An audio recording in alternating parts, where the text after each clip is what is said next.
नमस्कार शेतकरी बंधूंनो, शेती मराठी यूट्यूब चॅनलवर मी उदय आपले मनपूर्वक स्वागत करतो। आज आपण रेन पाईप कशा पद्धतीने जोडले जातात आपण त्याविषयी आपण बघणार आहोत। आता इथे कांद्याचं रोप टाकलेलं आहे आणि त्याला रेन पाईपद्वारे 10 फुटावर रेन पाईप जोडलेले आहेत। तर याची जोडणी कशा पद्धतीने केलेली आपण या व्हिडिओच्या माध्यमातून बघणार आहोत। तर अशा पद्धतीने आपण जी मेन लाईन आहे, आता ही जी मेन लाईन आहे शेतकरी बंधूंनी ते जोडलेली आहे विहिरीपासून। तर अशी ही मेन लाईन आपण आपल्या शेतामध्ये सेंटरमध्ये करून घ्यायची आहे अशी। आता हा 2चा पाईप इथे जोडलेला आहे। तर ही फिटिंग तुम्ही बघू शकता कशा पद्धतीने आहे। आता इथे कांद्याचं रोप टाकलेलं आहे बियाणं टाकून। तर इथे 10 फुटावर हा दोन्ही साईडला इकडे याची जोडणी केलेली आहे। तर जोडणी करताना अशा पद्धतीने मेन लाईनकडून आल्यानंतर पाईपचा इथे एल्बो नंतर आता इथे अशा पद्धतीने दोन्ही साईडला जॉईंट देऊन इथे कॉक टाकलेला आहे, म्हणजे पाण्याचं आपल्याला कमी जास्त ॲडजस्ट करता येतं किंवा बंद करून सुद्धा ठेवता येतं आवश्यकतेनुसार।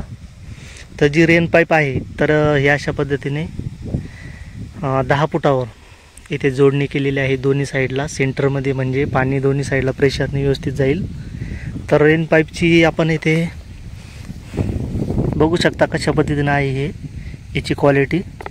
तर याला हे बारीक बारीक छिद्रे असतात, याच्यातून प्रेशरनं पाणी आपलं वरती येत असतं हे। तर हे कॉक जे आहे या कॉकने आपण ॲडजस्टमेंट याची करू शकता, जेणेकरून पाण्याची आवश्यकतेनुसार इथे जाईल। तर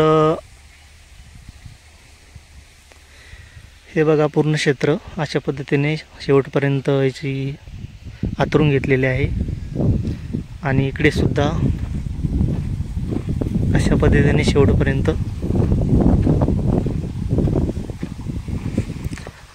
कमी खर्चामध्ये अत्यंत पाण्याची आपण इथे सोय करू शकता अशा पद्धतीने, जेणेकरून आपल्याला समप्रमाणात सर्व ठिकाणी रोपांना पाणी पोचून जातं। आणि वन टाईम आपण एकदा जोडणी केल्यानंतर आपल्याला परत अशा प्रकारे पाणी द्यायचं काम नाही। एकदा बटन मोटर स्टार्ट केली त्यानंतर अशा पद्धतीने हे तुम्ही जोडणी करू शकता। तर शेतकरी बंधूंना अशाच नवीन माहितीसाठी आपल्या यूट्यूब चॅनलला सबस्क्राईब करा, व्हिडिओ जास्तीत जास्त शेअर करा, जेणेकरून सर्वांना माहिती पोहोचून जाईल। धन्यवाद।